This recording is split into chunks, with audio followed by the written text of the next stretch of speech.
Imagine um ritual antigo em que um sacerdote pega duas aves, uma delas ele sacrifica e derrama o sangue, e a outra ele molha com o sangue da ave que havia sido morta e solta essa ave sobrevivente para voar de volta para o céu. Pois é, aquilo que parece um ritual para nós estranho, arcaico e até sem sentido, foi justamente o que Deus prescreveu na lei de Moisés para o sacerdote fazer quando um leproso conseguia a cura da sua doença. E por mais que esse ritual, como eu disse e repito, pareça estranho e atípico para a realidade atual, hoje nós vamos aprender que por trás dessa cerimônia toda existem significados valiosíssimos que apontam para aquilo que o Senhor Jesus faria em favor de nós e para a nossa salvação. Se você quiser saber mais sobre isso, então vem comigo. Olá, eu sou Janael França, seu amigo cristão, e a leitura de hoje se encontra no livro de Levítico, capítulo 14, versículos 1 em diante. Ele começa dizendo o seguinte: O Senhor falou a Moisés, dizendo: Essa será a lei do leproso no dia da sua purificação. E nos versículos subsequentes, Deus instrui Moisés a repassar ao povo a seguinte ordenança: sempre que um leproso fosse declarado curado da sua doença, ele teria que se dirigir a um sacerdote, ser inspecionado por ele e passar por um ritual de purificação para só então poder ser reintegrado à sociedade. Bem, vamos contextualizar um pouco. Estamos falando de alguns séculos antes de Cristo, quando a medicina não era tão avançada quanto hoje, e na época havia uma grande variedade de doenças de pele contagiosas, genericamente chamadas de lepra, e que hoje a gente pode identificar como sendo principalmente a hanseníase, mas não somente, também infecções bacterianas de pele como impetigo, infestações parasitárias como escabiose, que é a sarna, micoses das mais variadas espécies. Enfim, o fato é que, por serem doenças de pele contagiosas, eram muito estigmatizantes, socialmente falando. E para que pessoas saudáveis não fossem contaminadas por contágio, então os leprosos eram, infelizmente, obrigados a ficar fora da cidade, isolados nos chamados leprosários. Só que, por vezes, Deus, em sua graça, curava, intervindo milagrosamente, dando, então, a recuperação da saúde para esse leproso, e, em outras ocasiões também, a lepra, enquanto doença, assumia um curso clínico autolimitado, ou seja, a própria imunidade do doente conseguia combater e vencer aquela infecção, levando o indivíduo à cura, o que não deixa de ser também uma providência de Deus. Seja como for, uma vez que a pessoa era curada, seja milagrosamente, seja pela própria imunidade, porque não havia tratamento médico para isso na época, essa pessoa não poderia voltar à convivência social imediatamente. Ela precisava ser inspecionada da cabeça aos pés por um sacerdote, e uma vez que o sacerdote constatasse que aquela pessoa estava com a sua pele inteiramente curada, então ele teria que fazer o seguinte ritual. Ele capturava duas aves, uma dessas aves ele degolava, derramava o seu sangue sobre uma mistura de água com ervas aromáticas. Esse sangue misturado seria espargido 7 vezes sobre o ex-leproso, agora curado, e esse sangue derramado também seria passado na outra ave, a ave viva, e essa ave, melada de sangue, seria solta para voar novamente, livremente,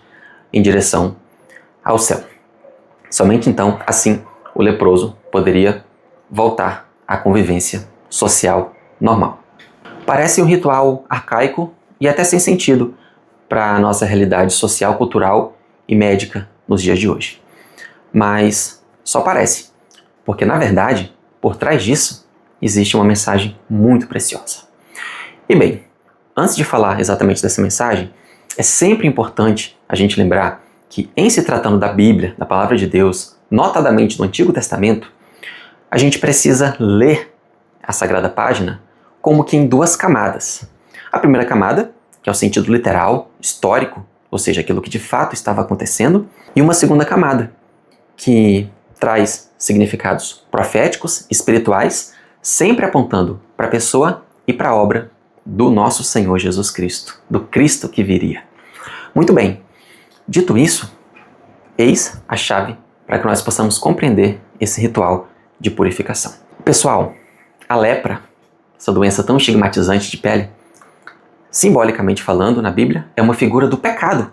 E, evidentemente, o leproso é uma figura do pecador, que precisa ser purificado da sua doença, purificado da sua mácula, para se tornar aceitável aos olhos de Deus. Como que um pecador é purificado dos seus pecados? Quando ele crê na pessoa do Senhor Jesus e na obra de redenção que ele consumou naquela cruz. E essas duas aves simbolizam justamente duas fases diferentes da mesma obra de redenção que o Senhor Jesus efetuou para assim nos perdoar, para assim nos purificar da lepra do pecado. A ave morta, degolada e que teve o seu sangue derramado é uma figura do Cristo na cruz, sendo morto, sendo sacrificado, tendo o seu sangue derramado, e com esse sangue ele nos purifica de todo o nosso pecado. E a ave sobrevivente, melada com o sangue da ave morta, voando de volta para o céu, é uma figura do Cristo ressuscitado, subindo para o céu, voando de volta rumo à presença de Deus, a ocasião da sua ascensão, só que ele subiu aos céus, trazendo em seu corpo, em suas mãos, em seu lado, as marcas da sua paixão, as marcas da sua crucificação. Da mesma forma como a ave sobrevivente era solta, melada com sangue da ave morta, e voava livremente para o céu,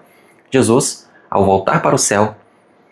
se apresentou perante a face de Deus com as marcas da sua morte, com as marcas da sua paixão,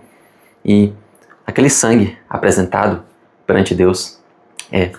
o que nos purifica de todo o nosso pecado. De forma que o leproso, do ritual que a gente leu há pouco, ele, sendo uma figura do pecador, ele precisava ser aspergido 7 vezes com sangue da ave morta para ser declarado puro. Isso fala do sangue de Cristo, que também precisa ser aspergido, espiritualmente falando, sobre nós, para que o nosso pecado seja perdoado. E como obter essa graça? Pela fé. Pela fé na pessoa de Cristo, como Deus e homem, Senhor e Salvador, que de fato Ele é, e na obra perfeita, bendita, consumada, que Ele já realizou naquela cruz, morrendo por todos, ressurgindo ao 3º dia e subindo aos céus de volta para se assentar à destra do trono de Deus, levando em seu corpo as marcas da sua paixão, as marcas da sua crucificação, as marcas do seu grande amor por todos nós. Eis aí o sentido espiritual, profético, profundo, que nós podemos enxergar para além de um simples ritual antigo, arcaico e aparentemente ultrapassado. E a carta aos Hebreus, capítulo 9, versículos 11 em diante, confirma essa realidade dizendo o seguinte: mas Cristo, que é o sumo sacerdote dos bens futuros, por um maior e mais perfeito tabernáculo, não desta criação, não feito por mãos de homens, nem por sangue de bodes e bezerros, mas pelo seu próprio sangue, ele entrou de uma vez no santuário celeste, havendo efetuado uma eterna redenção. Nessa mesma linha de raciocínio, a primeira epístola de João, capítulo 1, versículos 7, diz o seguinte: mas, se andarmos na luz, como ele também está na luz, temos comunhão uns com os outros, e o sangue de Jesus Cristo, seu Filho, nos purifica de todo o pecado. E por fim, o livro de Apocalipse mostra que o sangue de Cristo será de louvor por toda a eternidade, tamanho o poder que ele tem de transformar as nossas vidas e nos levar para junto de Deus. Capítulo 5, versículos 8 e 9. E havendo tomado o livro, os 4 animais e os 24 anciãos prostraram-se diante do Cordeiro, o Senhor Jesus, tendo todos eles harpas nas mãos e salvas de ouro cheia de incensos, que são as orações dos santos. E cantavam um cântico novo, dizendo: digno és, Cordeiro,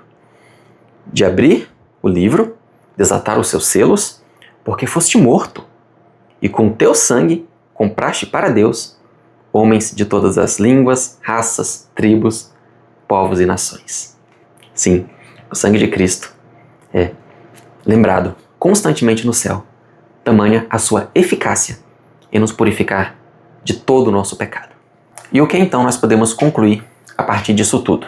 Lembram da dupla camada de sentidos na Bíblia Sagrada, no Antigo Testamento? O sentido histórico, literal, e o sentido espiritual, que é a camada mais profunda, sempre apontando para aspectos da pessoa e da obra salvífica que Cristo fez por nós? Pois é justamente por isso que o Antigo Testamento é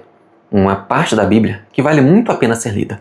porque ele é como um grande cofre, dentro do qual existem preciosos tesouros, os quais nós podemos pescar ali nessas muitas passagens e enxergar ali aspectos daquilo que o Senhor Jesus haveria de ser enquanto homem, enquanto Deus também, que ele sempre foi e será,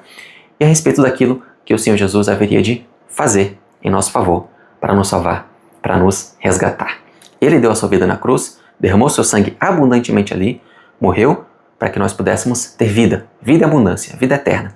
E por fim, vivo, glorioso, ressurrecto ao terceiro dia, voltou para o céu, levando em seu corpo as marcas da sua própria morte, como a ave também, que era solta pelo sacerdote, levando as marcas do sangue da ave morta.